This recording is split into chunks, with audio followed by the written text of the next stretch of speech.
Hey Tim, How are you? doing all right? Got my Good. pearly whites all clean. Oh yeah, nice. Well, hope it wasn't too unpleasant. No, um, they just used some numbing gel. It Yeah. wasn't a very serious procedure, so I didn't get to experiment with nitrous oxide or anything fun like that. But yeah, it was easy enough. Easier than I was led to believe when the dentist told me the degree of deep cleaning that I needed. But I don't know. Yeah, They always feel a bit judgmental to me. definitely. Yeah, yeah, yeah. Sometimes I think they make it more painful than they need to, um, so that you Yeah. learn floss every day. Uh, you Right. know, my father-in-law, he's now retired, but he was a dentist actually. So I say Oh. lots of things. Can say lots of things about dentists, but I won't. Fair enough. Um, so I'm really excited to talk about symbolism, Whitehead's Mm, book. But I thought maybe it would be helpful to just sort of refresh our memories about the ground we covered in the 2 hours we sure. had together Yeah, um, last time. Was that just last week? I think it was. that was last week. Yeah. So we talked about the emergence of generals or laws or habits, different ways of thinking about that, and how they emerge historically, and wanting to contrast that with some kind of predefined possibility space. Um, we talked about Whitehead's eternal objects, obviously, and how he accounts for the emergence of generals while still insisting that we need some account of pure possibility or definite possibilities in terms of his eternal objects. And so I think we were wrestling with, well, to what extent is he a constructivist?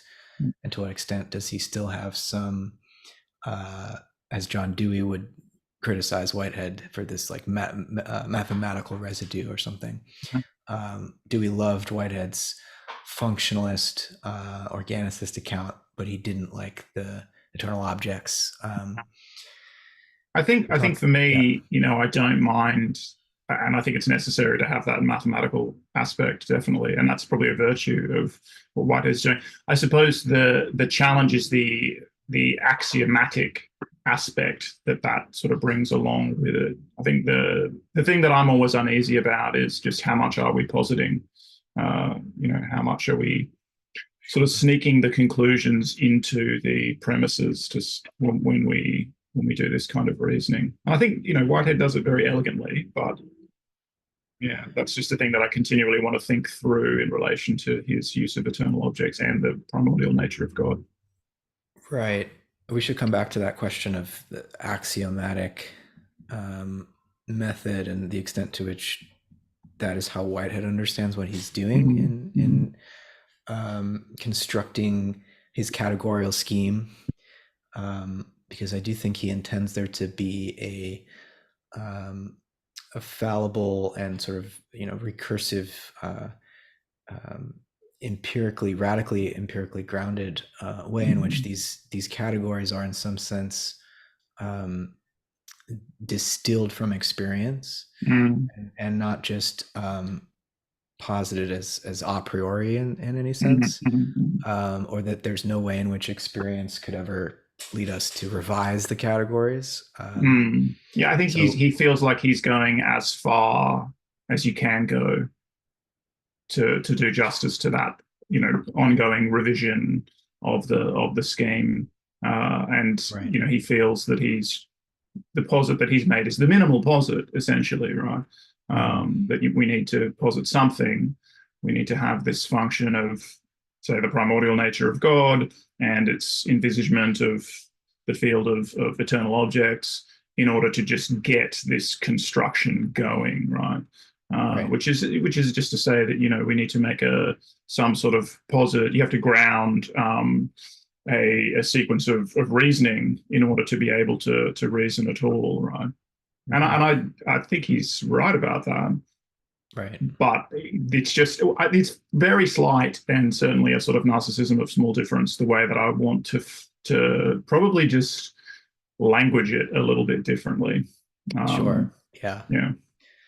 Um, we talked a bit about, I tried to introduce Whitehead's account of statistics and the grounds for statistical judgments, Mm, and his whole argument for um, a source of non statistical judgments of probability, mm, which he thinks is necessary to avoid an infinite regress of grounds, where in any case of statistical judgment, he would say you need to establish some ground, but if you can only point to another statistical judgment upon which to establish that ground, um, you end up with an infinite regress, right? And so he thinks that we need to find some way of accounting for our capacity to intuit in terms of um, relevance and our capacity to feel the social order and that has been established in a given environment that's not rooted in any kind of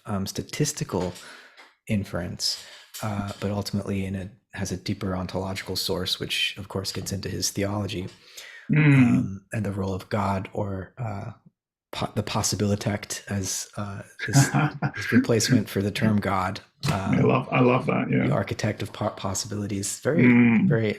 ChatGPT is pretty good at. I asked ChatGPT, uh, for those listening, to come up with other terms that aren't as loaded as God, and one of them was possibilitect. God is the orderer of possibility, architect of possibility. I I thought that mean, was pretty good. arguably that I love it, but it's fun. But arguably, it sounds even more agential than Whitehead's God, though, doesn't it? Um, Well, God, like all actual entities, is indeed an agent, sure. so there's no getting around that. Yeah. Um, But interventionist almost maybe is what I'm trying to say. mm, The possibilitect is, well, I mean, there's a is organizing the architecture of possibility, and that could apply to much more um, deterministic and sort of like theodicy relevant conceptions of God in some mm, sense, right? Architecting possibility, as in the embodied agents, um, humans and other organisms, etc., are not themselves then playing that role in terms of organizing a space of possibility for themselves, and therefore maybe don't have any freedom. I'm just mm. saying that could be an implication of the possibilitech term, Sure. which I think Whitehead's trying to avoid that in some Yep. sense, right? He is trying to posit this really minimal God. Um, Mm-hmm. Yeah, as an orderer of an infinite possibility space, mm, which would then grant some sense of relevant novelty to all of the actual entities to emerge in the course of mm, cosmic history. mm. Um, but yeah, the term, any term, is going to be loaded with connotations that aren't. Eterna Volva was another one, wasn't it? That was Eternal there. Volver is good. Yeah, Yeah, that yeah. that captures, I think, both poles of the divine nature in Whitehead's sense, the primordial, Mm, which is eternal, mm. and the consequent, which is evolving. So that's helpful. Yeah, yeah. Um, you were introducing last time the importance of path dependencies Mm, in the origins of novelty. mm. Well, so that's how I want to, and again, bracketing for a second what we've just been talking about, which is how does that all get going? But that's how I want to think about sort of adjacency relations, and that's relevance in a space of possibility for an organism is in terms of path dependencies. So there's an inherently historical aspect to that, and again, that makes it difficult to say, well, how does this history, how do these paths, what are they grounded in? The grounding problem is going to be a challenging thing there. But what's relevant to an organism and where it can possibly go next is again, I know Whitehead, he absolutely has this built into his scheme, but is, let's say, not necessarily determined. It's not a forced move. We want to rigorously distinguish that, but it is contingent upon, right, a history, and for an organism, that's an evolutionary history and a developmental history and a history of everything up until that moment of making the decision, which is sort of winnowing a space of possibility. It's canalizing a space of possibility, but not down to zero, right? Right. There's still an open field of possibility, but it is, radically contingent upon the situation that the organism is in the moment of making that choice. And so that's what adjacency looks like. What is nearby, what is accessible, and then there are lots of ways of thinking about that within evolutionary developmental biology in terms of landscapes and that sort of stuff, rugged fitness landscapes or smooth fitness landscapes, but not just fitness landscapes. It's all of these things can be thought about in terms of landscapes, of course, and I think that, or state spaces, configuration spaces, and I think that's readily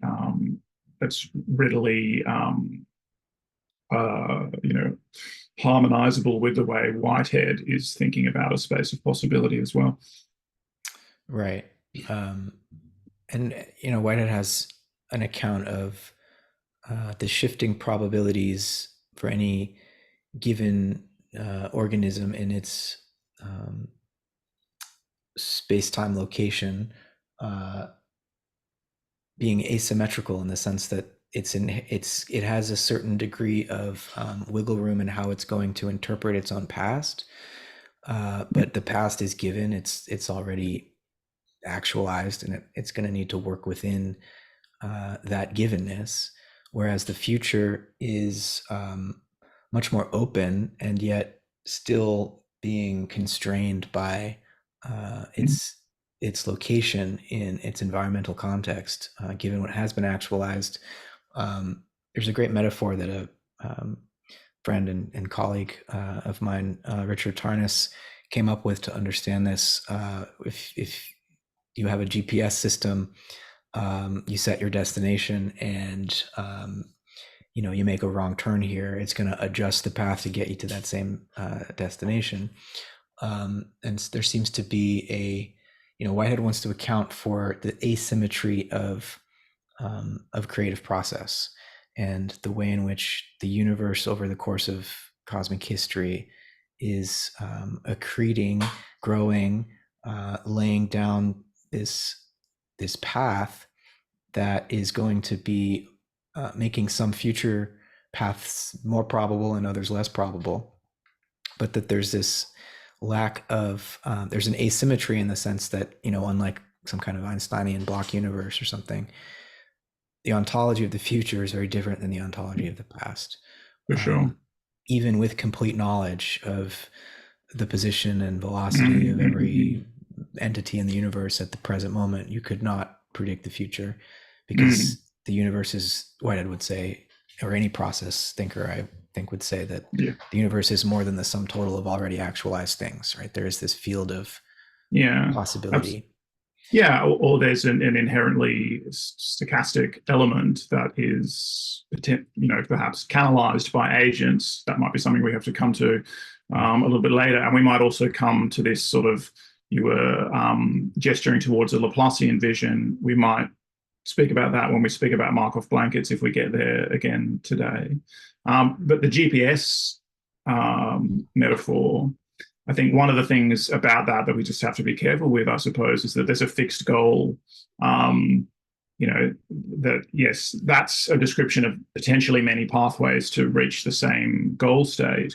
And I think one thing we want to account for as process thinkers who are interested in different grades of novelty, not just the capacity to traverse many different pathways, which we could say is creative in the sense that new pathways are created, but we also want to talk about the possibility of new goals being discovered. And Yeah. that becomes really important again in this concept of adjacency, because it's and again the way we think about this in evolutionary biology, in terms of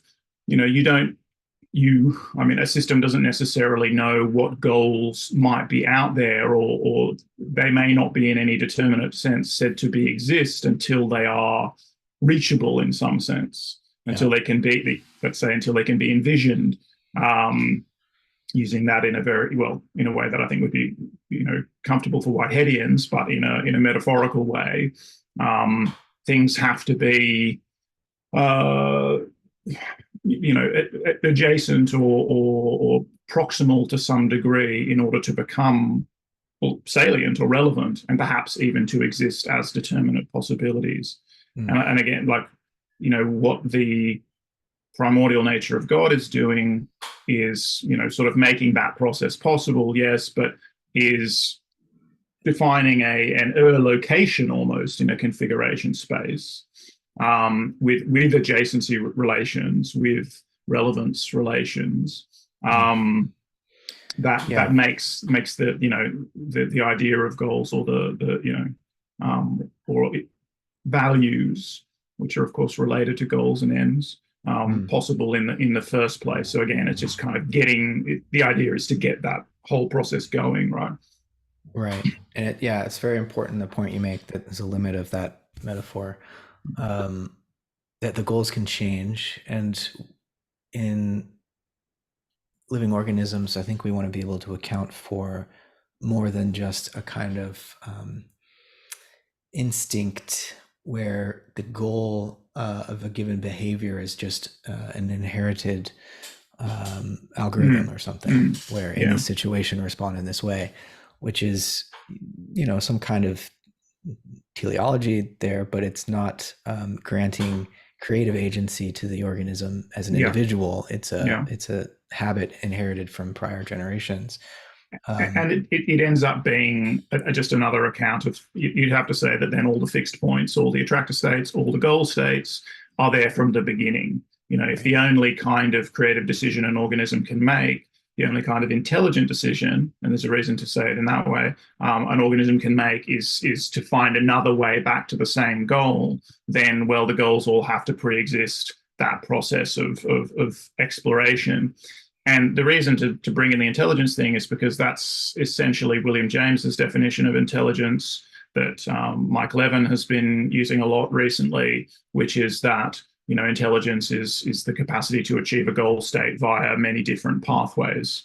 And I want to say, sure, that's part of intelligence, maybe, but there's also this creative aspect to intelligence where, perhaps, by exploring the possibility space in relation to a specific goal, suddenly another goal actually becomes more proximal. Almost, Right. again, we can say in a kind of stochastic way, and that maybe, again, there's a lot to unpack every time we say those sorts of things, but there's a way this relates very strongly to the non-equilibrium steady state assumption in the free energy principle literature.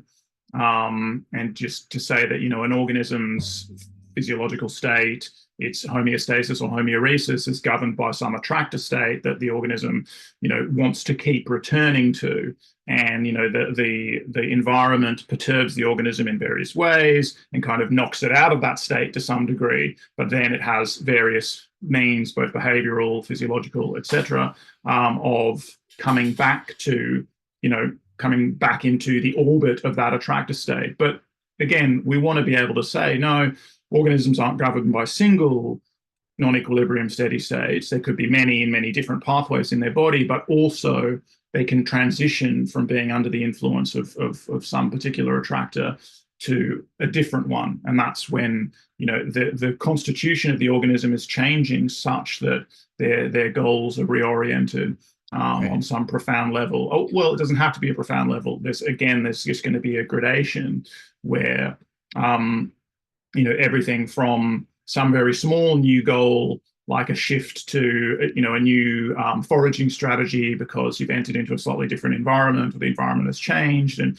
getting essentially the same kind of food requires a slightly different strategy now. Everything from that to like complete changes in physiology, as we see over longer periods of time in evolutionary history, like the change from ectothermy, from, getting your bodily heat from external sources, to endothermy, to, being like a mammal or a bird, or a bird being a particular kind of dinosaur.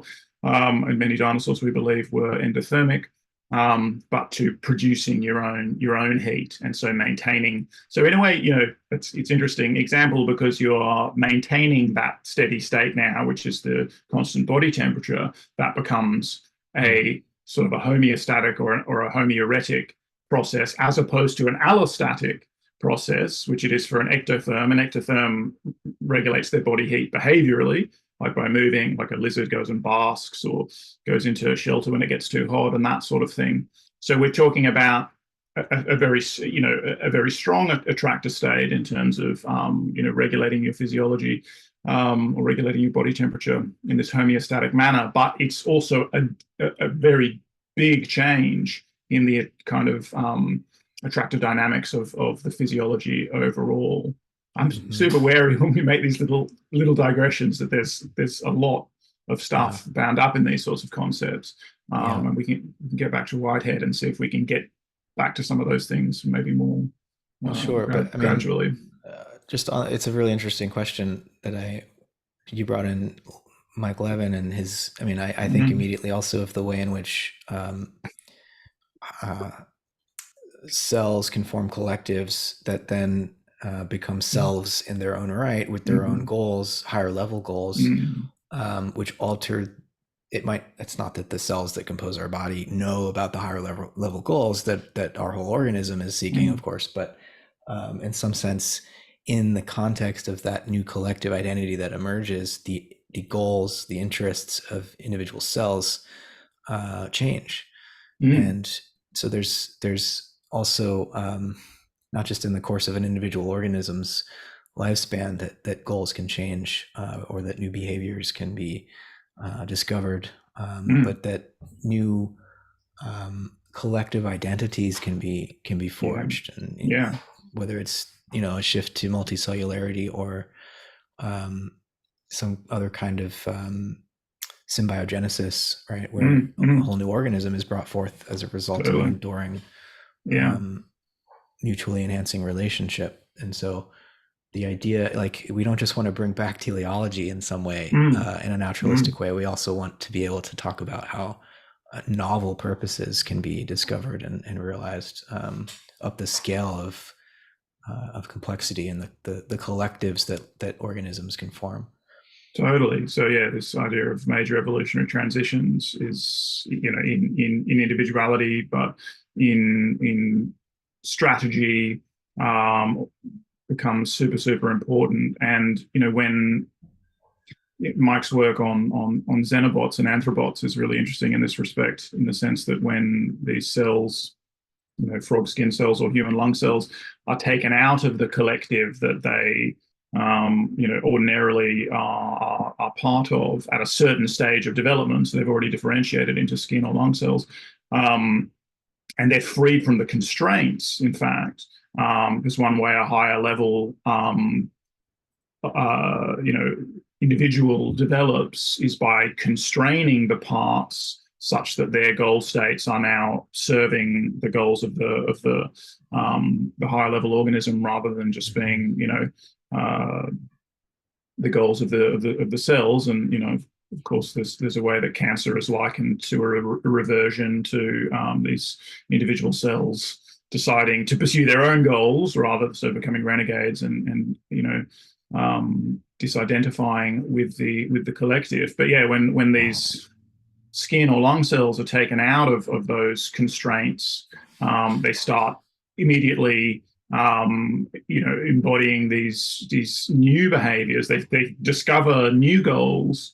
Let's say, there's a new phenotype with associated new goals, that comes about just from being liberated from these sorts of constraints. And I've talked to Mike about this in terms of, various models in evolutionary biology at both the organismal and molecular level, like escape and radiate, at the organismal level, where, basically the idea there is that organisms in their sort of normal or ancestral environments are under a lot of constraint because they're occupying a specific niche space and they're in competition, say, with other organisms that feed on similar things to themselves.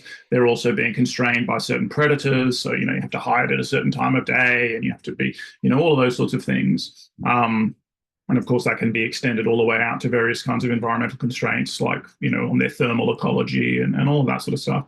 But when they escape, so to speak, when they move into another environment for whatever reason. It could just be, the climate changes. It could be, humans transport them to another part of the world, as we see with invasive species.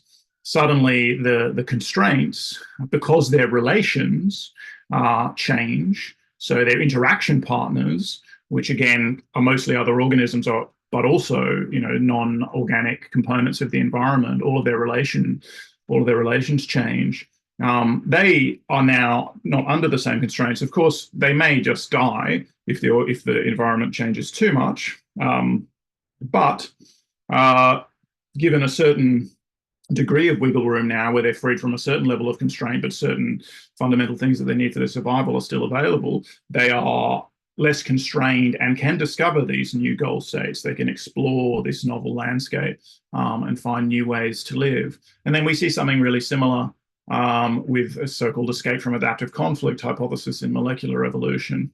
But I mean, I don't necessarily need to go into the details there, but there's just a way in which these, changes of constraint functions enabling the reorientation of goal states and thus the generation of genuinely novel generals, actually, because there can be, like, say, new heritable phenotypes, which are generals on a certain level. Generals aren't just laws of physics. Generals themselves exist in this, what I call a temporal hierarchy, at different time scales.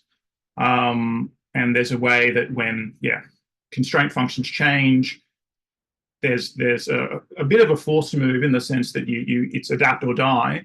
It's make use of whatever plasticity is available. But that's part of how new goal states arise. Right. I'm not sure if you saw earlier today, Johann John, who's a computational neuroscientist, posted this article by a philosopher of biology named Kate Nave. Oh yeah. That's titled Life Beyond the Free Energy Principle, How to Survive Without Invariance.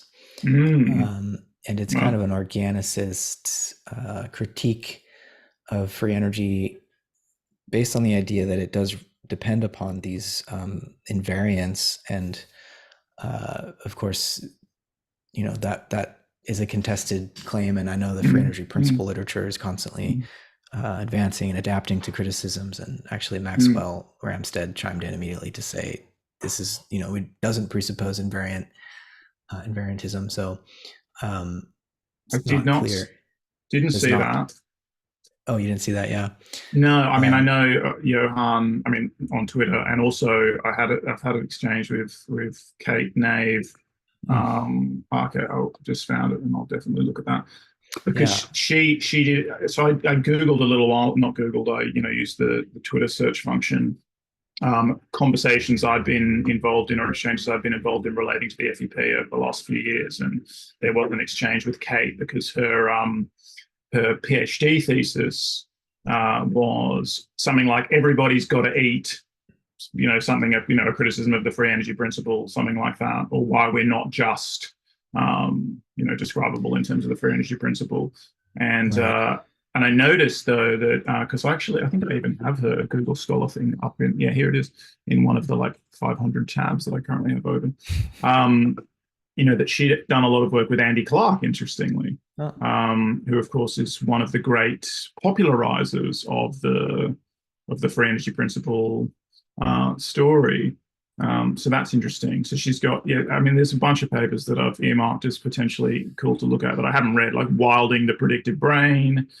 But everybody's got to eat. Why autonomous systems can't live on prediction error minimization alone. I believe that's her PhD thesis. Right. So heaps of relevant stuff there. Yeah, and Maxwell Ramstead was kind enough to send me a more recent paper that he thinks shows that the version of free energy principle that she's critiquing is not the state of the art, and so I'm going to spend some time with that.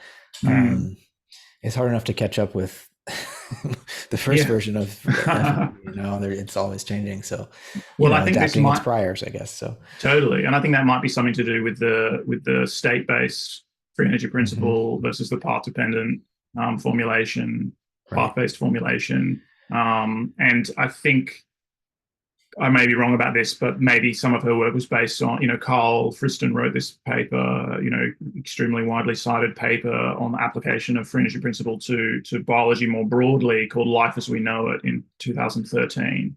And I think Right. that a lot of, at least it's claimed that a lot of the criticisms coming out of the inactive quarters are based on that paper and the formulation that was there, and that's like several iterations ago, and that is a state-based formulation versus a path-based formulation.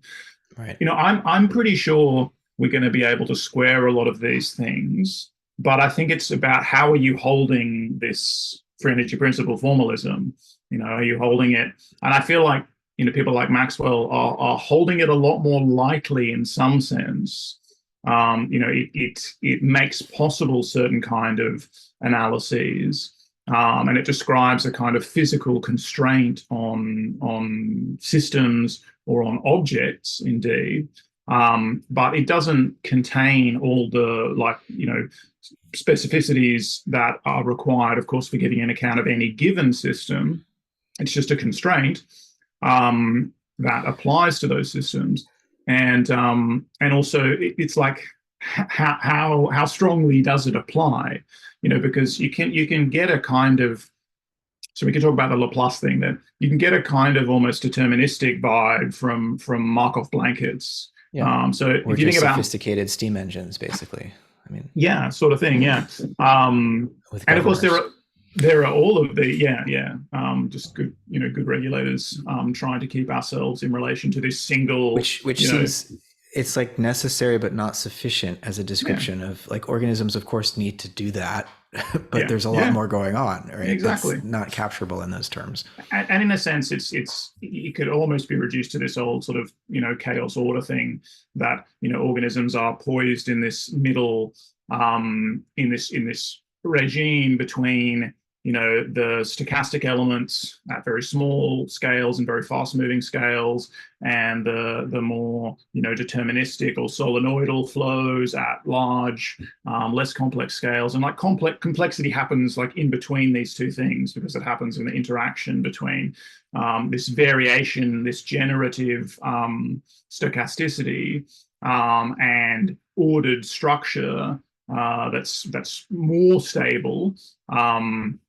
that canalizes from, like, you could say chooses subsets of the variation that's made available by, things like Brownian motion on the molecular level, or maybe, things in the quantum, at the quantum level. There's all this stochasticity going on. There's all this possibility just continually being generated. And then Mm-hmm. systems at other levels that are more stable are canalizing that into a specific determinate outcome. And that's kind of going to be that's a very ancient picture. That's kind of like love and strife in Empedocles or something. But that's also going to be, that's the standard account that we've had in evolutionary biology for quite a long time as well. Yeah. The non-random selection of random variables, and that's, I don't see that being, I always want to be cautious in things that I'm saying. Like that seems pretty robust to me, and I think that the free energy principle gives us a way into looking at that sort of thing. But Right. yes, none of these things can be absolute. So Yeah.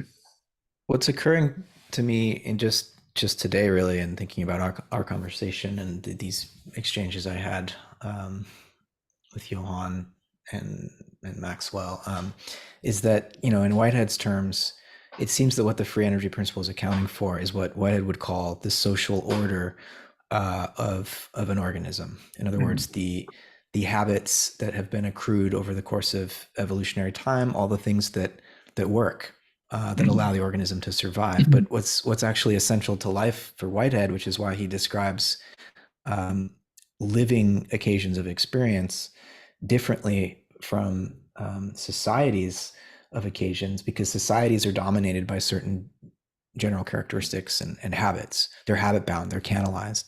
Whereas what constitutes life for Whitehead is this capacity to introduce novelty that's not in uh, the historical root. That's not just Mm-hmm. the repetition of a habit. And Yeah. so it seems that FEP can account very well for the sorts of emergent order and homeostasis, homeoresis that allow an organism to stay alive, Hmm. but don't account for what's really essential to life, which is this capacity for agency to do Mm. something novel, to respond in a new way. And I know, the whole predictive processing or active inference approach is looking at the top down influence of priors or generative models and whatnot. So it's not just a bottom up account. Mm.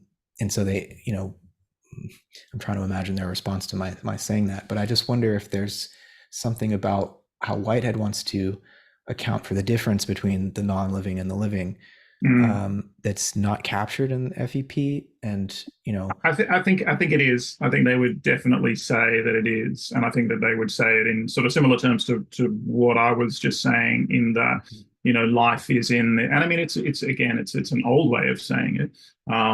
Certainly goes back to at least Schrodinger, I suppose, but I also think it's an ancient way of thinking about life as on this cusp. yeah. Um, I think that yes, the steady state aspect and all of that, um, homeoresis, homeostasis, blah blah blah, the relative stability of organisms, um, is part of what the FEP is trying to describe. But they're also describing, it also is very specifically about how that is constantly perturbed um, by like, just let's just say stochastic effects, to be really really generic, and how the thing keeps returning to the steady state despite all of this perturbation, and that just opens the door to this account of the way, like, sometimes perturbation knocks things off course far enough that they discover new courses. And this, Mm-hmm. I'm being incredibly vague here, but if we go back to the Markov blanket thing, and the way it can seem deterministic if you hold, well, kind of, if you hold it in a certain way, in a certain rigid way, like if you think about a graph, a Markov blanket is, think about a node in a graph. The blanket states surrounding that node are, it's a directional graph. So are the parent nodes and the progeny nodes, so to speak, the nodes leading into and the nodes leading away from that point in the graph, in terms of which that point itself can be fully explained, right? So it's like, if you have the where it came from and where it's going, you have the thing itself, right? And that's what a Markov blanket is in very basic terms. And so there's a way it then it has this sort of flavor of determinism to it, because it almost seems like it's almost the inverse, but of the Laplacian idea that if you have a specific time slice of the universe, that you can then explain the entire universe in terms of that particular time slice. You can retrodict the entire past and predict the entire future, and it has a little bit of that flavor to it. If you're holding it really really tightly and saying that this thing is this, you can absolutely predict everything from that description. But this gives us a sense of the way that a Markov blanket, as well as being a sheltering thing, as we talked about in Whitehead's account of societies, is also a surface off which the properties of the system, that's the internal states of the system which are sequestered behind the Markov blanket, can be read. But then it's also a way that you get this minimal model of so it's the simplest, how to put this in an elegant way that brings us together. It's the what you're trying to have now. If you're an organism out in the environment, and you're trying to predict or anticipate the way things are changing around you, you want to have in a sense, the simplest and therefore most efficient description that you can have, or the simplest model you can have, that enables you to predict the salient features of the environment. So if a dog approaches you, and it's snarling and has its tail straight out, you don't need, not only do you not need to know, not only can you not, you can't know all the internal states of that dog, all the molecular details that are going on there. Um, you don't need to, you don't want to be having to process all of that information. Like, even if in principle you could, you wouldn't want to have to be doing all the computations at that level. You want to have a very, coarse-grained, very summarizable description of the behavior, or predictive model, generative model, of the behavior of that organism, that tells you, how do I respond in a timely manner before the thing is hanging off my leg, or whatever. Yeah. So the Markov blanket then also becomes, or the generative model becomes, the way that you minimize the amount of information that you need to take into account in order to Yeah. make a complete, but it's not a complete, so changing the thing from the graph formulation, it's not actually a complete description of the dog, right? It's a complete description of the salient features of the dog for me right now. Yeah. What is relevant? What do I need to know in order to avoid something bad Yeah. happening? Yeah. In And Whitehead's so, terms, this is he calls this transmutation, yeah, okay. where the it's a form of coarse graining, Mhm. where all of the intricate perceptual details and the data that we actually receive is filtered out, so that what's relevant to our situation can be made salient. Mm. And And he make, basically for a pragmatic response, yeah. rather than knowing truth in some ideal sense, like what is the true nature of the dog. Well, that doesn't Mm. matter in that situation. Mm-hmm. What And he matters talks is about, identifying a threat. yeah, and he talks about the difference between objects, or objectivity, and the thing in its formal. It's a bit unfortunate that he uses the terms this way, maybe, Oh, but scholastic. It's a scholastic distinction. Yeah, yeah, the sure, formal and yeah, the objective nature yeah, of an entity. yeah. And so the objective nature is really how that thing appears for us in relation to us, Right. rather than all of the details in it. He also makes it an aesthetic principle, which is quite nice at the end of symbolism, where he basically says, this is an argument for the rigorous exclusion of all extraneous elements in an artwork, because too many, if the artwork engenders too many emotional responses, they crowd each other out. I'm not going to say that I would personally base, an aesthetic theory on that, because I love Schoenberg and things like that. And Schoenberg says, why repeat yourself? It is better to keep inventing. Different artworks make different demands on us, based on the complexity of the information that's in the artwork. That's a whole other discussion. But Mm-hmm. Whitehead basically says, if you have too many elements, they crowd each other out, and confusion arises. And that's exactly what we're talking about here with these generative models, and the way that Right. you're reading information off a Markov blanket, so to speak, right? You're not wanting to have too much information coming to you, because you'll just be confused, or at the very least it'll be inefficient in terms of like compute time. You'll be trying to work that out until hours have passed, or until the end of the universe. Yeah. Meanwhile, everything's gone past you and you have died.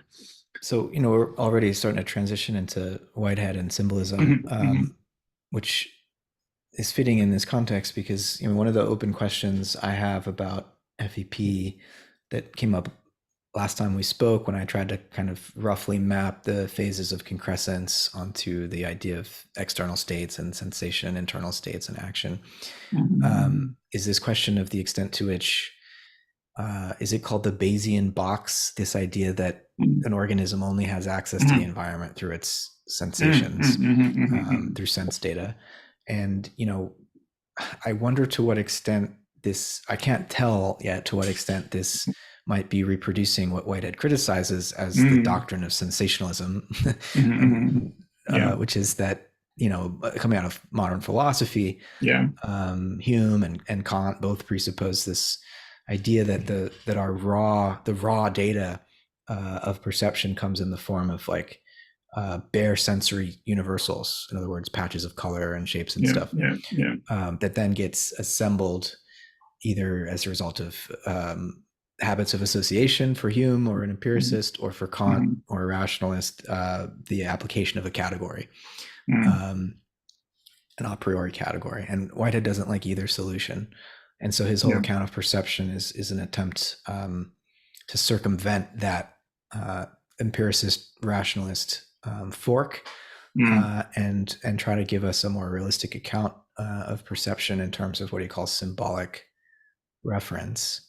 Yeah. And Yeah. and so he'll say something like, um, that perception. He says sense perception is mainly a characteristic of more advanced organisms, mhm. whereas all Yes. organisms, down to the simplest cells, have experience of causal efficacy. He says, Hmm. Hmm. whereby their functioning is conditioned by their environment. So rather than uh, sense perception through the eyes or the ears of you know tones or colors or whatever having to be built up and assembled into a coherent perception, Whitehead is saying that form of sensory perception is actually derivative, and really only present in higher grade organisms with refined sense organs. Hmm. Whereas what's basic to life is this the feeling of causal transmission. Hmm. And I don't know to what extent FEP could be compatible to that. I mean, I don't want to just reduce this to the terminology that's chosen. That's too Yeah. Yeah. shallow. But Well, is I there think room? Yeah. yeah, yeah. I mean, I think I don't think I'm going to be able to articulate all of those, resonances today in a lucid manner, but I think it's very compatible with that. And I think you can, like, two ways of just short circuiting, to say it's compatible is one is the issue that a lot of people have with the FEP is that it applies to all objects. So it is, how do we make this distinction between the living and the non-living? And of course, the non-living are even more than the simple organisms in Whitehead's sense, are completely in the grip of causal efficacy, right? Mm-hmm. They're determined by their relations, with their environment. So if the FEP applies to systems which are completely causally determined, then you can already see that it's going to apply to this term of, causal, of experiencing the mode of causal efficacy, right? Right. So that what some people see as a shortcoming or a concern about the FEP, that it might not be able to distinguish the living and the non-living, is actually going to be a virtue in terms of what you've just articulated. I think it's going to show Mm-hmm. how, no, this is a very generic principle here. And then we're left obviously with how to account for differences between the living and the non-living, which we've already been talking about a little bit just now. And I think that it can accommodate those differences as well. So one of the ways, another way of looking at exactly the same thing, I think one of the things that Whitehead's really getting at in symbolism is the way that, perception or experience in general. I think, by the way, just as a funny aside, I reckon you could almost construct an argument against describing Whitehead's philosophy as pan-experientialism on the basis of some of the things that he says in symbolism. We don't necessarily need to go there, but that would just be a fun thing to do. I mean, not least because he says that experience is one of the most deceitful terms in all of philosophy. And really, would you want to name your whole thing after such a deceitful term? I know what he means. But there are Mm-hmm. other things in which he implies basically that experience is a kind of itself a higher grade version of something that's more generic. In this book, I think maybe he changes that a little bit in Process and Reality, but he says just here's a bit that I've got underlined. Every actual thing is synthetic, and symbolic reference is one primitive form of synthetic activity, whereby what is actual arises from its given phases. And so I've written, right, so perception arises from synthesis, which is what the whole book is about, but as do actual things. So there's an Mm-hmm. isomorphism in Whitehead's account of how between the way in which a process of actualization takes place, and we get actual, concrete, determinate, actual occasions in his terminology, right? Yeah. And the way in which perception works. So perception is a kind of higher grade version of what a process of actualization is in Right. more general terms, right? Right. And so that's exactly what the FEP is trying to say. Um, Mm.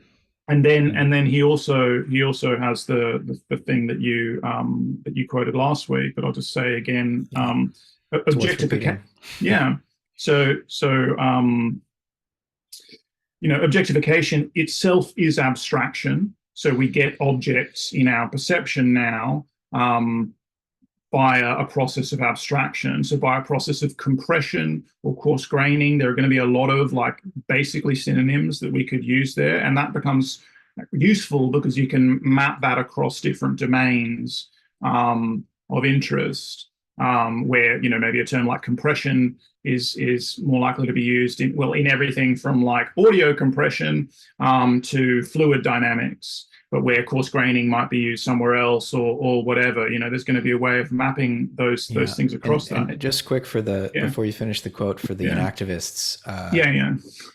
Whitehead's distinction between the objective and the formal here Mm, is mm, in reference to you could, I think, more or less map these concepts onto third and first person perspectives. So uh-huh. objectification Uh, would be how an organism looks to an observer from the yeah, yeah, outside, yeah, yeah, yeah. Sure. whereas the formal nature of an occasion of experience is how it arises from within, how Yeah, the occasion itself is experiencing, but and with that one, yeah. So, I mean, with one wrinkle, which is that, I mean, in the FEP account, um, but I think in Whitehead's account maybe as well, what's actually experienced, deceitful word, I should try and avoid it. But what's conscious, that includes our consciousness of our bodily sensations and all of that. That is us objectifying and observing, our bodily sensations. We don't actually have conscious access to everything that's going on in our bodies in the mode of causal efficacy, right? yeah, Um, the and body is and part of the environment for a conscious occasion of yeah, experience. yeah, Yeah. yeah. So Mhm. just there's just Yeah. far too much for us to discuss here. But um, I get excited and I get tongue tied with all these different things. But objectification is itself is abstraction, since no actual thing is objectified in its formal completeness, which is you've very helpfully just outlined the difference of that. Abstraction expresses nature's mode of interaction and is not merely mental. When it abstracts, thought is merely conforming to nature, or rather, it is exhibiting itself as an element in nature. Right. I mean, and it goes on, and there's other relevant bits, but so objectification though is not merely mental, even though a thing looks like an object to a third party that's perceiving it, but qua the previous quote about every actual thing is synthetic. The actual formation of objects or determinate actual occasions in Whitehead is, again, it's the same kind of process. So the way objects are formed in our perceptual processes is a higher level of the way that actual, real, determinate, real, with a big capital R, boundaries exist in the world between things. That these, as I look around me in this incredibly cluttered space in which I spend half my life, um, you know, there are cups and there are books and there are speakers and there are flowers, and all of these things are bounded objects. And yes, they appear to me as this, conscious perceiver, or just as a perceiving organism, as having boundaries. But they all, again, we want to defend a robust realism here, as does Whitehead. He says at some other point, this is the, I've got to just find it because it's like a strong way that he says it. Where is it? This book is just completely full of scribblings now as a result of reading Page it this 10, past week. Whitehead seeks thoroughgoing realism. Yeah, yeah. Uh, This statement is the foundation of a thoroughgoing realism. Yeah, yeah, yeah. yeah. So these boundaries, even though the way they appear to me is contingent on me being the kind of observer that I am, to paraphrase Wolfram, to go beyond Wolfram actually and his implication that this is just perhaps a virtual thing, or the implication sometimes when he says it. They're also real boundaries, in a strong sense, and the way that those boundaries, that objecthood has been achieved by all of these different, objects in my environment is an isomorphic process to the way I objectify them.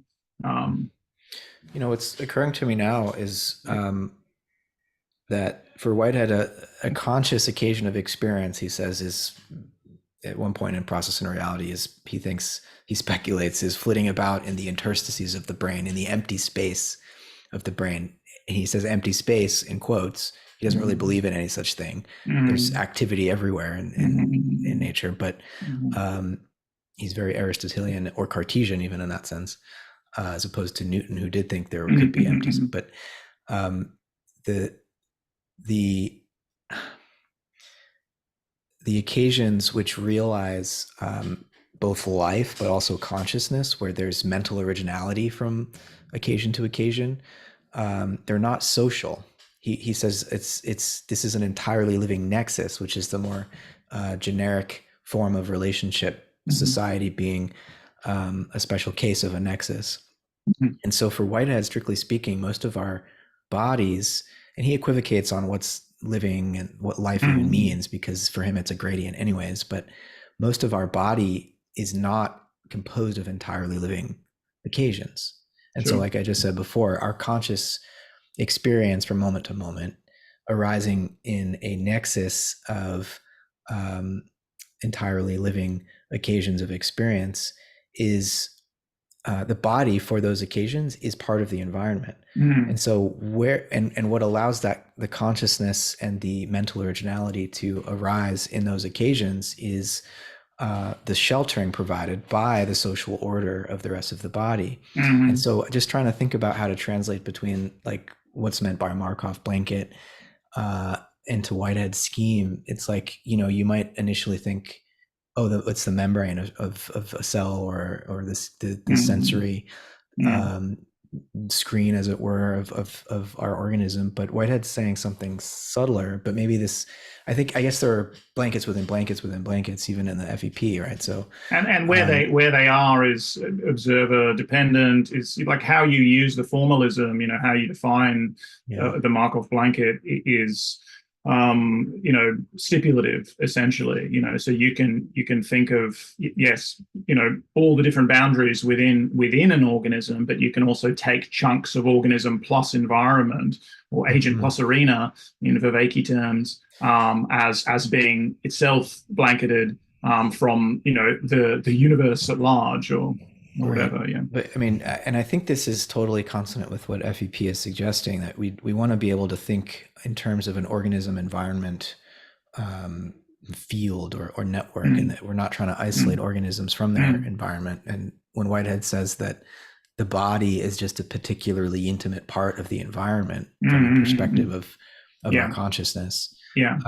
I think he's trying to break us out of this sense that, which I think I'm not sure. I don't want to accuse the autopoetic theorists of this, but Mm, they want to preserve something special about what goes on inside yeah. that membrane. Mm, mm, And there is something special going on in terms of energy flows and the maintenance of a form as matter and energy flows through it. mm, But I don't know that it's a difference in kind from what the rest yeah. of the environment is doing.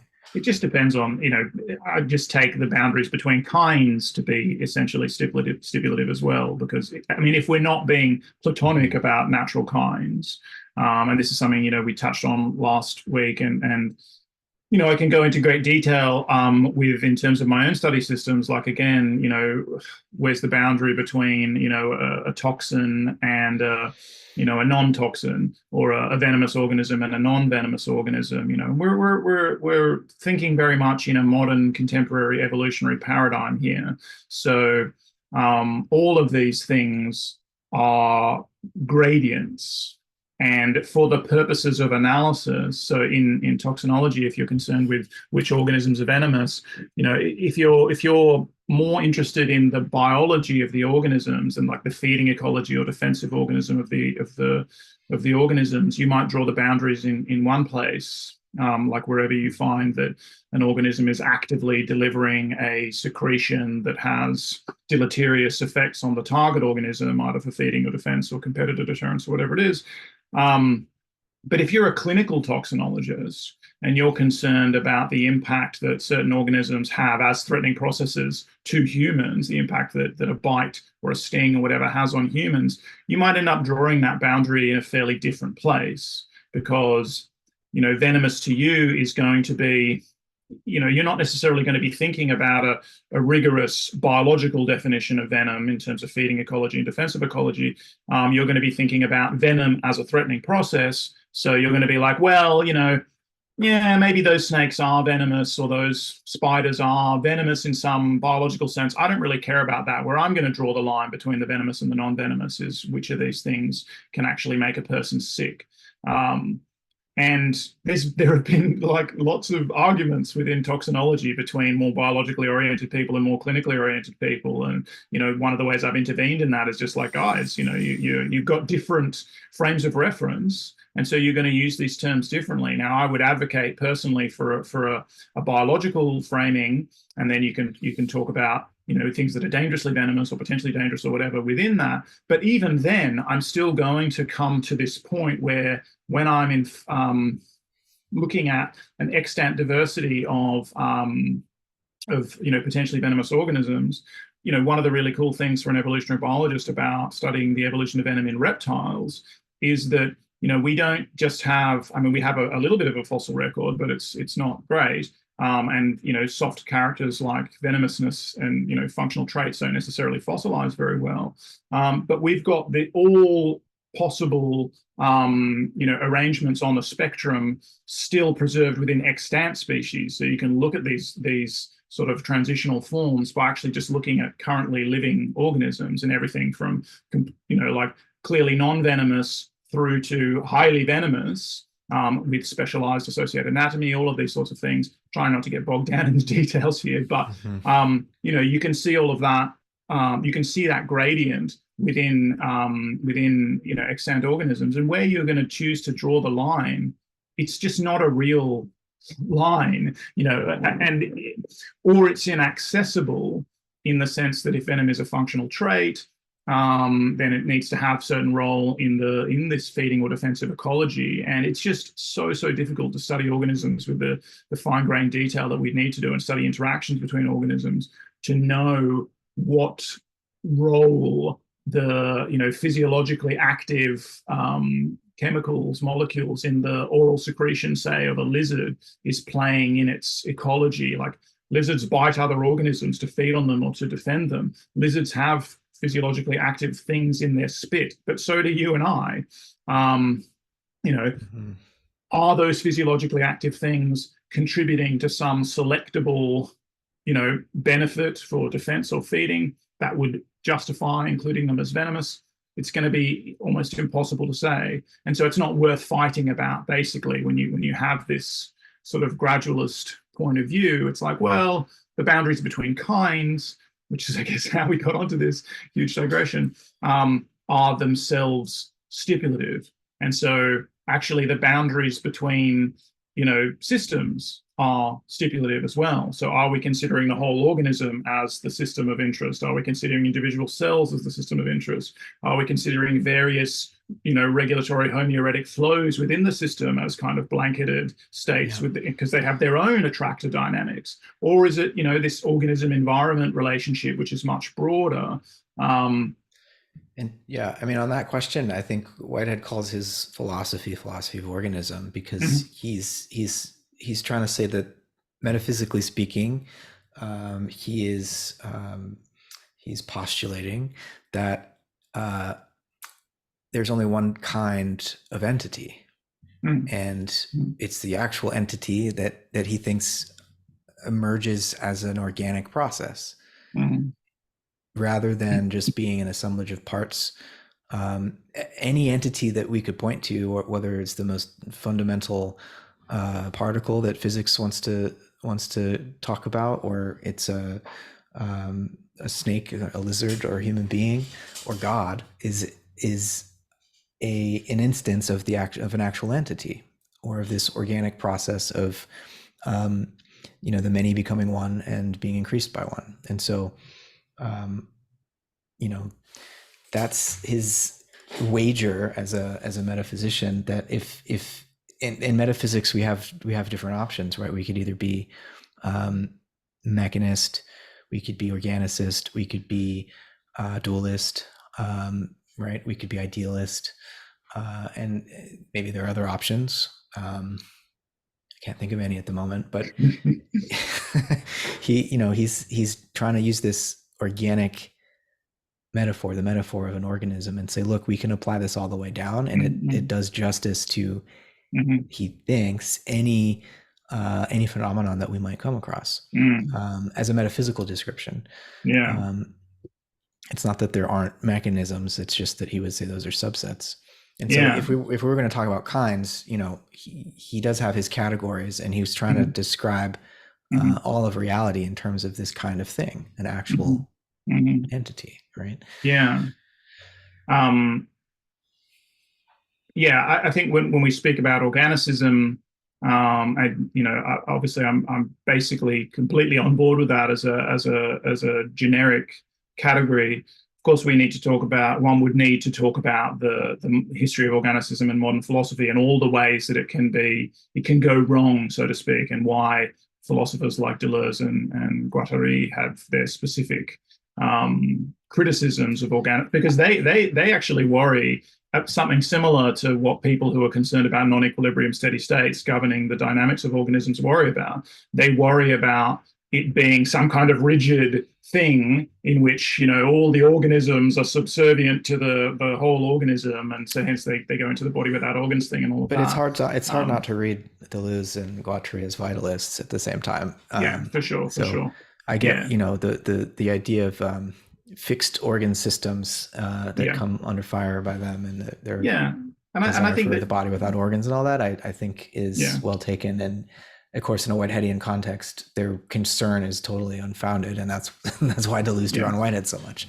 Yeah, and I think that their concern is unfounded actually in I mean, I would call it a contemporary biological context. It's not necessarily the mainstream paradigm of contemporary biology, whatever that means. I mean, we could obviously speak about that in sort of historical terms, but the way I conceive of organisms as a biologist and what I know we need to account for in order to give because we know evolutionism goes wrong in all these horrendous ways as well. But in order to be really, really true to the basic insights of what evolution is describing or what organicism is describing, you necessarily are um, intimately involved with an account of the genesis of novelty, and so the way things are continually changing.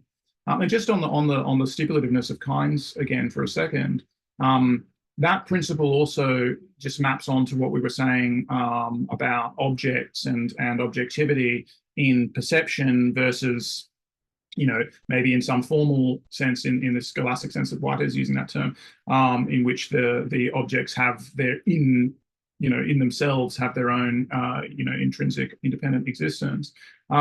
Again, these things show up for us as objects in a stipulative or conventional way, and that's a very non-conventional way of using that term, but in a habitual way, which is the product of our evolutionary and developmental history as organisms embedded in particular environments. So their appearance, in some sense, is stipulative or conventional. But pragmatic and would be Whitehead's word Yeah, there. fair, right. And so, obviously, I know Whitehead goes into this, but if you zoomed into a certain level at a certain scale, you would find that these boundaries are fuzzy, and that even the things that feel most solid to me, as I'm like tapping on them and making my computer vibrate, um, you know, at a certain molecular scale, they are sloughing molecules off all the time. They are senescing, they're aging, they're weathering, and those boundaries end up becoming fuzzy at a particular degree of resolution. And so it's like if you zoomed in on any blanket, to a certain level of resolution, you would find that it starts to get, porous in a certain sense. And again, easy to illustrate that when you think of like a cell membrane and what it selectively allows across the membrane and the ways that it interfaces with the cellular environment, with various signaling molecules and all of that kind of stuff. So there's information transfer, but there's also opening and closing of channels that are letting ions through, all of this kind of stuff. There's a permeability, Mm-hmm. a managed permeability, but every object has that. That's just what weathering is in some sense. Right. Eventually, even this plasticky crap, which is not biodegradable, will degrade. Will wither away to nothing given the fullness of time, Hmm. showing again that these boundaries are never absolute. Um, Right. Well, I don't know how long it takes the microplastics to break down, but it yeah, still it illustrates what you're yeah, saying yeah, because those microplastics are inside of our bodies right now. yeah, yeah. Um, but Whitehead will say in symbolism, he says perception is an internal relationship between the percipient and the things perceived. Uh, or he says we must conceive perception in the light of a primary phase in the self-production of an occasion of actual existence. And he's using the word perception there, and I think he had already coined the term prehension Mm-hmm. in Science in the Modern World, which was his book a few years before symbolism. And then, of course, in Process and Reality, which I think was after symbolism. Yeah, Yeah. a couple of years after symbolism. He's really developing this concept of prehension, but he's trying to Mm. get out of the idea that um, the perceiver or the mind is some kind of substance which is qualified by its sensory experience of other Yeah. objects. Mm. Um, and he wants to say that when we perceive the world, that's he says the world is a medium for the transmission of feelings. And Mm. when we perceive other entities, that entity as objectified is now part of us, and that Mm. we aren't some independent substance. Mm.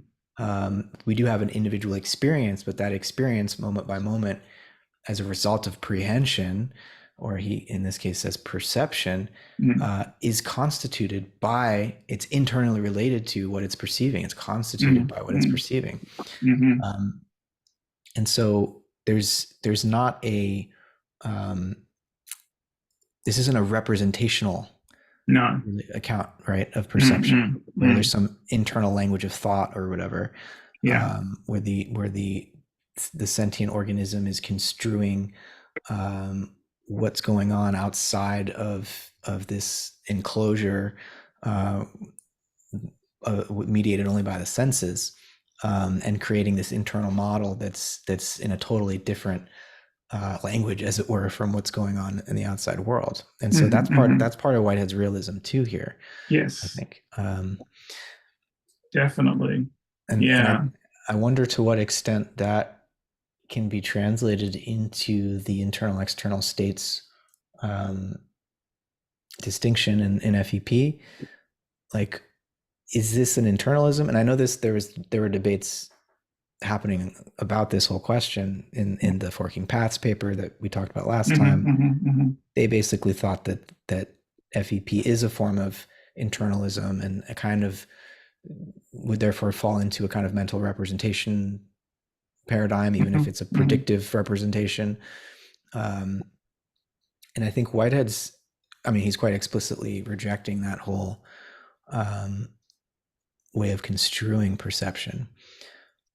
Mm.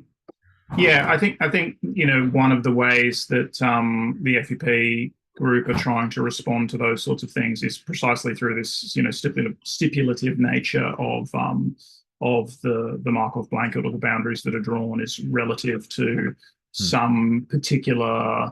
I mean, they sort of end up straying into a pure pragmatism maybe, which can have potentially anti-realist connotations, and so that's the kind of thing that needs to be handled carefully. And that's what I was trying to get at when I was talking about the stipulative nature of our perception, and the way these objects appear to us, and that being again in the very Whiteheadian terms, but I think also in FEP terms, a I don't want to say things like more refined or higher grade and all that sort of stuff. These are all language that people tend to default to, including Whitehead.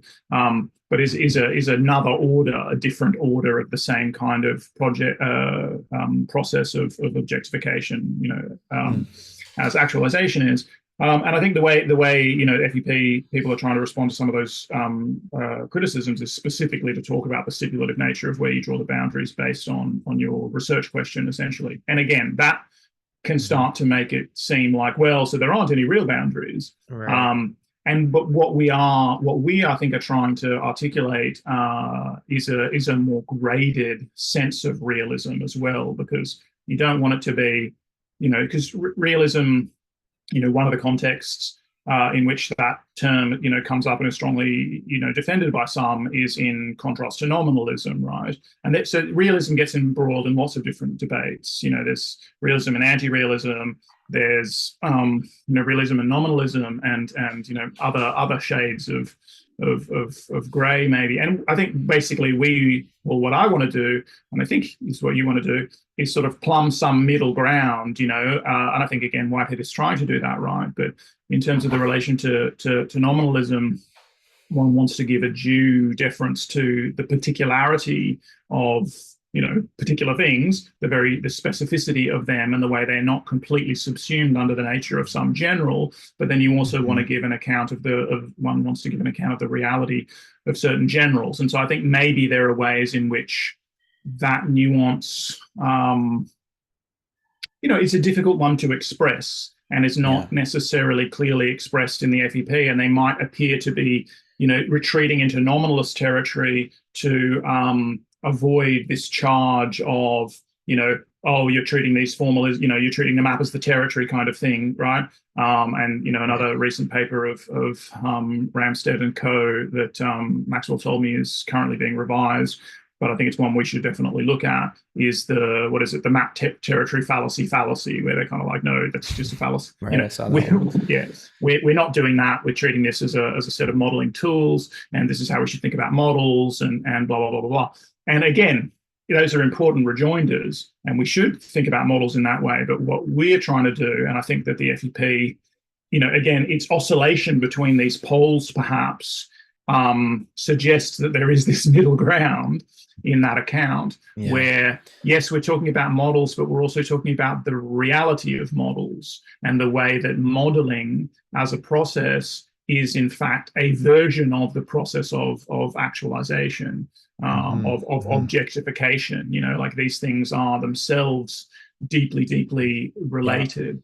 I mean, this is part of why Whitehead distinguishes between two types of feeling or two types of prehension: physical feelings of other particular actual entities, and conceptual prehensions or conceptual feelings of generals. And the physical feelings are what allows, when we perceive another entity, we're objectifying that entity, and its feelings become our feelings, right? Under abstraction, we don't necessarily experience exactly what that prior entity did, unless that prior entity that we're feeling is a member in the life history of the entirely living nexus of occasions that constitutes our unconsciousness. We're very intimately related to those occasions, and so we almost the objectified and the formal nature of entities in that position are almost identical, because we have a stream of consciousness and that we can call our own, moment by moment. But just to bring home the point about representation I was trying to get at earlier, let me just share what Whitehead says here in Process and Reality. He's talking about physical feelings. This is page 237 for anyone following at home. He says physical feelings embody the reproductive character of nature and also the objective immortality of the past. In virtue of these feelings, time is the confirmation of the immediate present to the past. He says a simple physical feeling has the dual character of being the cause's feeling reenacted for the effect as subject. But this transference of feeling from cause to effect affects a partial identification of cause with effect, and not a mere representation of the cause. It is the cumulation of the universe and not a stage play about it.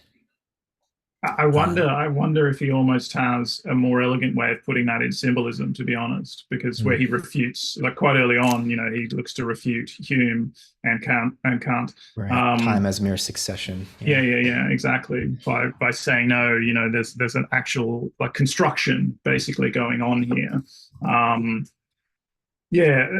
Symbolism was a very rich little book, and just by way of what we're doing, and when we're coming to write some stuff, I totally think that you can articulate. I mean, we're talking about a much bigger project than this, but I think we can very much articulate a bunch of resonances between Whitehead and the free energy principle, a particular perspective on free energy principle, which is partly maybe informed by this Whiteheadian perspective. And it's impossible for me anymore to tell, as it would be even more so for you, or maybe you don't even think in these terms, but what my exposure to Whitehead over the years, how that has shaped my intuition, and what I feel like I'm deriving more directly from my study of living systems.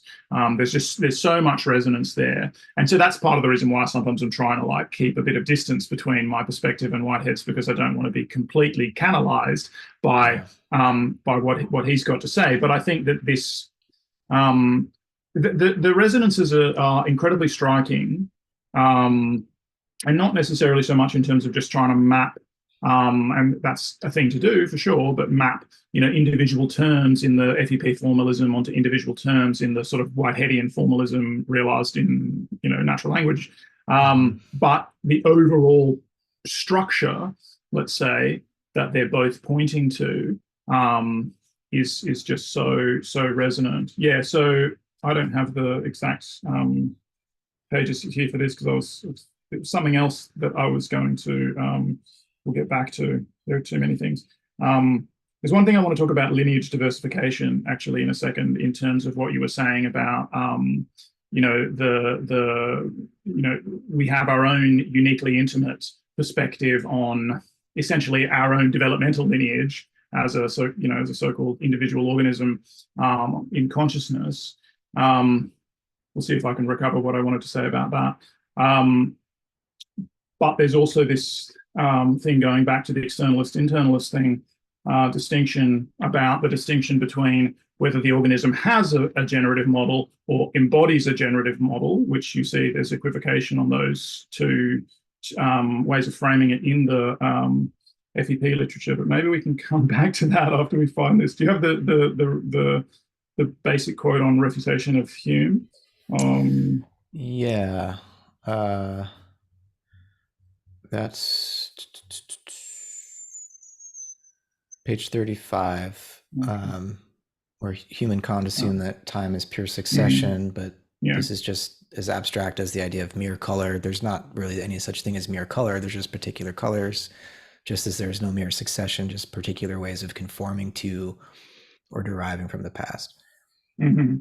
So the bits that I've got underlined on that same page, and I've got a note at the top, very straightforward refutation of Hume, which is, again, kind of always been the way that I've seen it, again, just coming from an evolutionary perspective. But, this succession is not pure succession. It is the derivation of state from state, with the latter state exhibiting conformity to the antecedent.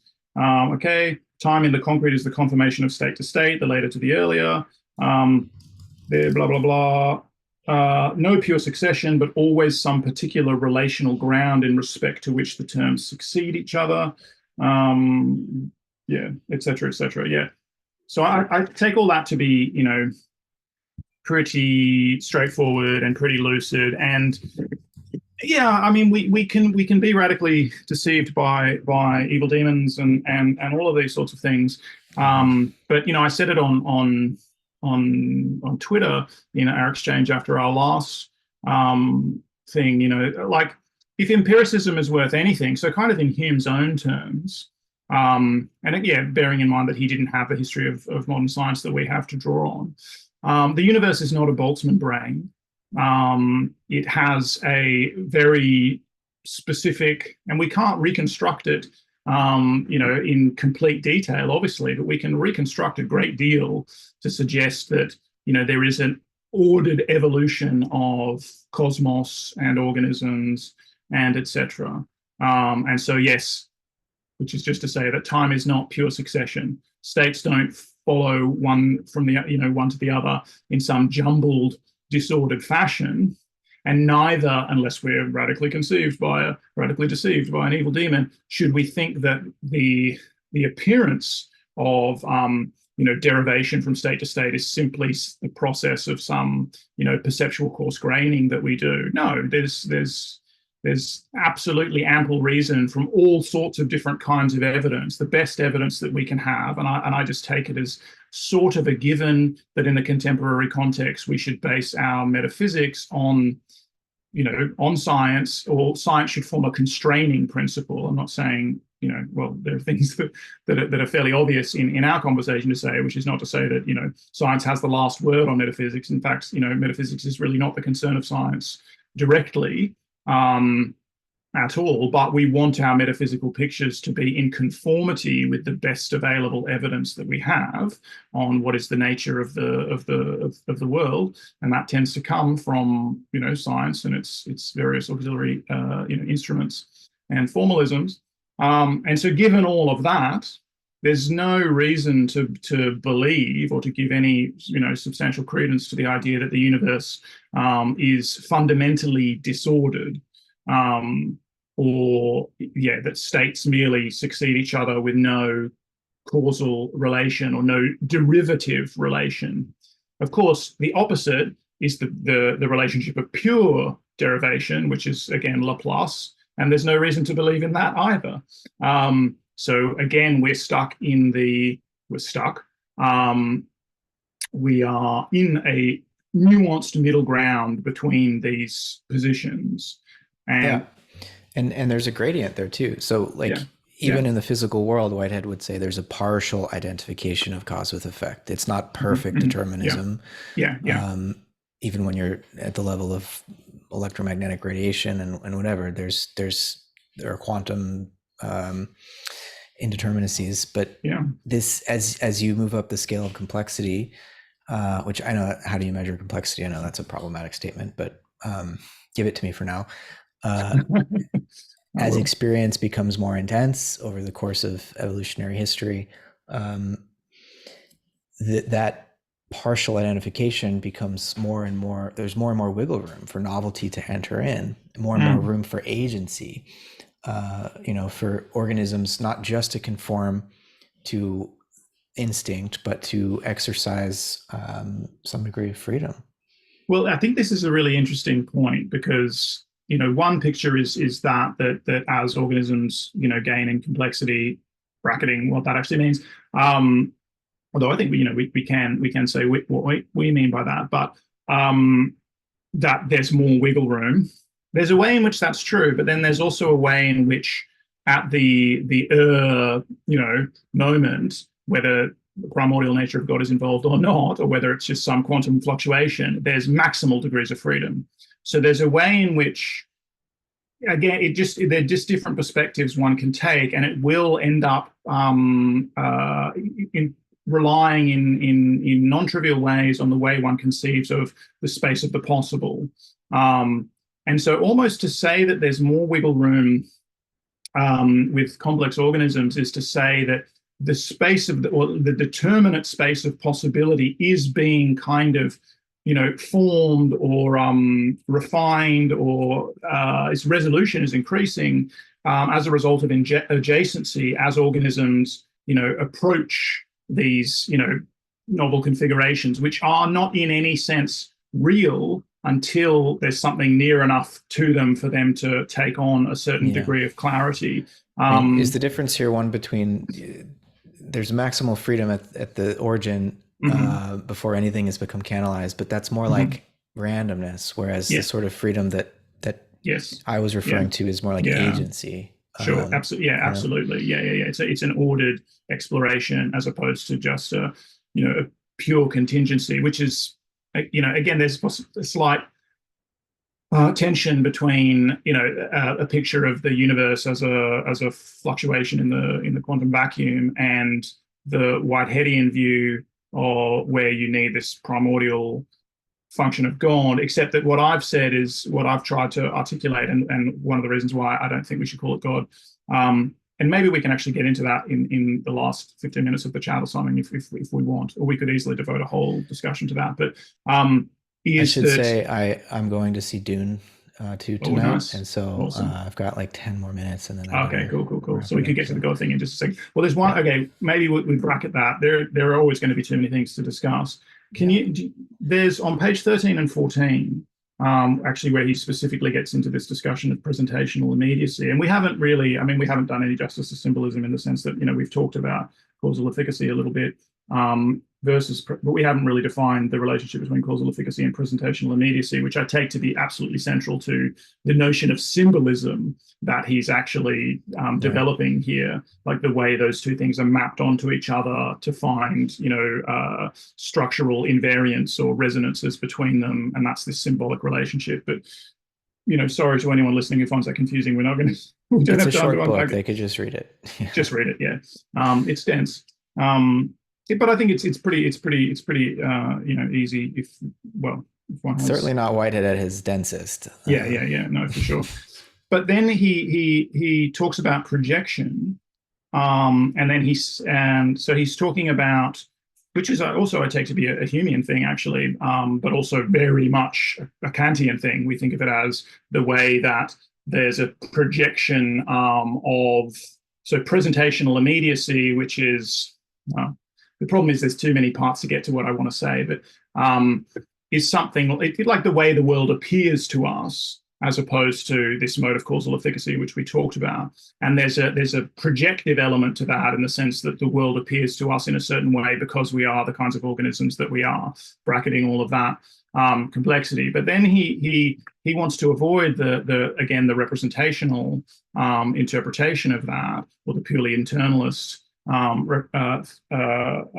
interpretation of that. And he says that this use of projection is a familiar language, but potentially very misleading, because there are no bare sensations which are first experienced and then projected. And in fact, the whole thing is constituted in this relational flow of, again, causal efficacy, and the way we are organizing, because we are an organized body, we're organizing this perception of causes that are kind of direct into this picture, so to speak, with its spatial extension, and with the various relations of the things. That causally the eardrum is perturbed, but in presentational immediacy, we have a projection where we understand that the sound actually came from over there or whatever. I don't know if I can say what I'm wanting to say, but the note I've got here is that the projection is fully realist, not brackets, not subjectivist. So it's not just, again, this free floating projection. It's fully embedded in the world because of the being grounded in causal efficacy. But the body and its organs are amongst the real relator. So the body and its organs are actually in this environment with all this stuff coming at it that it's relating to. Hence, sensations are contingent upon the body, obviously. So we are talking about an embodied picture here. And I've written that the body is the projective model, so to speak, right? So it's not that so there is this projective thing kind of going on in presentational immediacy as distinct from causal efficacy, but it's all grounded in the body and its actual relations to things in the world. So I think that there's a way, and we're just going to have to flesh this out either in another chat or when we come to write about it, there's a way of bringing that, so reconciling the FEP with embodied accounts through this idea that the organism is a generative model, rather than has a generative model. So that whatever projective thing is going on is actually derived from causal relations, which are themselves the consequence of the organism being embedded in the world, and the derivation of effect from cause, rather than some kind of random and fully projected, or fully artifactual, or whatever, fully Wow. representational relationship between those things. I didn't say any of that clearly because there was too many things to get through, but No, I yeah. mean, I'm following you here. There's some paper that Mike Levin was a co-author on. I think Chris Fields was an author. I forget the title of it, but they were basically saying something along the lines of an organism is that is the environment's generative model of itself in some ways, Yeah. which is a neat little Yeah. way of Well, talking about what FEP is implying. yeah. But There. White. Go ahead. Well, I'm just going to say that that's probably somewhere to plant a flag in terms of, Mm-hmm. from the perspective of the formal description and the formalism of the FEP itself, that is a correct statement, but that's not the Right. way to language it, right? Yeah. I Right. would say, you know, Yeah. that's not the way to translate what the formalism is saying into natural language, in my opinion. But that's a whole other discussion. So, I could be in wrong. terms of symbolic reference and these two pure modes of perception, Whitehead wants us to not think that when we are trying to make judgments about our own experience, that we can consciously compare direct information from causal efficacy, perception in Mm-hmm. the mode of causal Mm-hmm. efficacy, compare that to information from presentational immediacy. He says our animal organism is organized so as to do a lot of the symbolic reference for us before Yeah, we yeah, even yeah. become conscious of anything. And he gives the example of, when a dog sees a chair, it sees something for sitting on, unless it's well trained. Mm-hmm. Yes. Um, and so we're like this. We're human beings are the same way in that sense. Yeah, And it takes a rigorous training as an artist to begin to mm, actually see what Hume thinks we see, which is patches yeah, of color. yeah. Um, and or, so, or, or mescaline in the case of Huxley, because Huxley has this, sure, yeah, that'll do it too. description of the chair very specifically, all the furniture very specifically in those terms, which he'd never seen them in that way before, as this bunch of Right, abstract elements right. deconstructed. We Yeah, don't perceive our environment in terms of pragmatic salience anymore. We yeah, perceive it more in the mode of presentational immediacy, but I mm-hmm. think it could go either way. Actually, Mm-hmm. the two pure Definitely, yeah, modes in psychedelic experience do mm-hmm. kind of detach, and Mm-hmm. the symbolic reference that usually occurs unconsciously can start to become more accessible to an altered form of consciousness. I Mm-hmm. don't know if it's egoic consciousness anymore. Um, but there's this other line I wanted to share with you in Yeah, Process and Reality, uh-huh. where Whitehead has a whole section on symbolic reference in Process and Reality too, where he says, every statement about the geometrical relationships of physical bodies in the world is ultimately referable to certain definite human bodies as origin of reference. A traveler who has lost his way should not ask, "Where am I?" What he really wants to know is, where are the other places? He has got his own body, but he has lost them. And so he also introduces this term geometric strains in the context of process and reality. And so our projection through presentational immediacy of what we originally experienced in terms of vague vector feelings from the environment into, which is a kind of time perception. I mean, one way of simplifying these two modes is to say causal efficacy is time perception, presentational immediacy is space perception, and Mm-hmm. space is derivative from time on some level for Whitehead in this sense. Mm-hmm. And I mean Mm-hmm. those terms generally. Um, and so what was vague at the level of causal efficacy becomes more precise when we project it onto a spatialized world with discrete boundaries and locations around us. And so it's the organization of our body that provides for the possibility of a geometrical measurement as always in the mode of presentational immediacy. And so there's a whole part in Process and Reality about measurement. How is measurement possible in the physical sciences? Mm-hmm. And it has everything to do with the way our body is organized so as to project um, presentational immediacy and to symbolically refer between what's causally efficacious and what is sensed in the immediate present. And that the whole of science is premised upon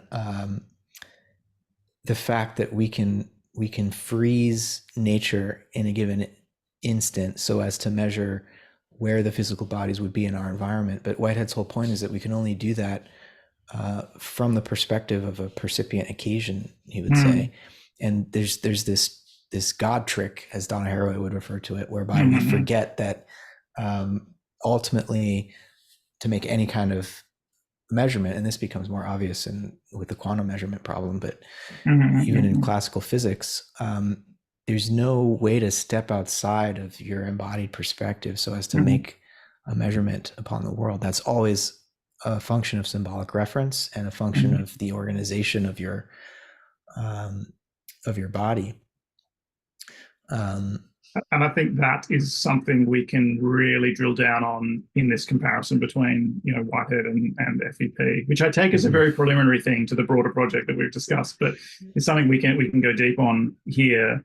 Um, and Yeah. it's the way you said, I mean, in the preamble to that about the sort of the habitual, um, learned but habitual in terms of acquired over evolutionary time. Again, we are organisms, constituted the way we are because of this deep history that we have, but this habitual way that symbolic reference occurs in terms of the mediated relationship between causal efficacy and presentational immediacy, and the way that we can either through rigorous training, to like an artist undergoes that Whitehead suggests, but all through taking psychedelics, all through meditation, all through rigorous training that an artist undergoes, like a musician learning to improvise and get into flow states.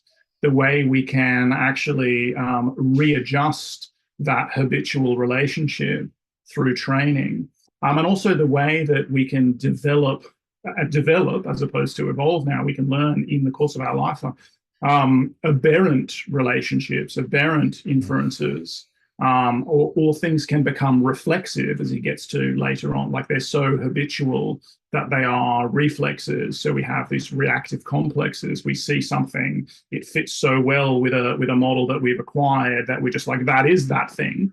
And this comes up in relationships between humans all the time, right? And like modes of attachment and all of that sort of thing.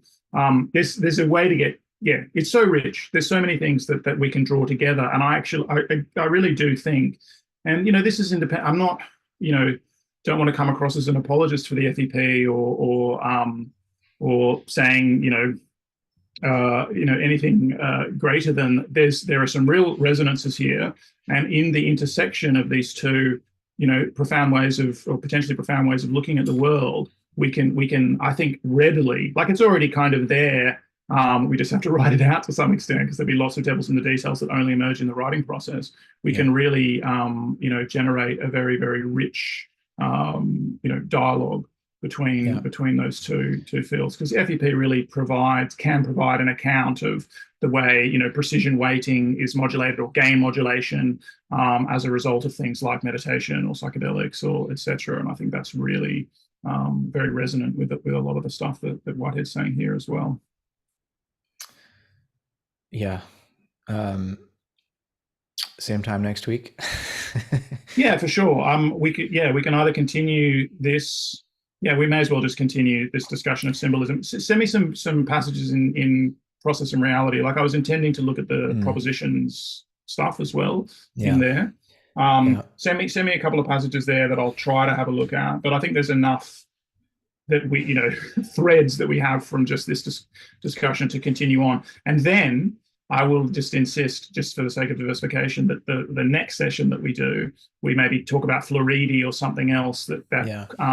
kind of can serve maybe as a way of orienting the broader project. Because in terms of the measurement stuff, and this will absolutely be the last thing I say, sorry, because I know you need to go, but in terms of the measurement stuff, I think the informational, yeah, totally.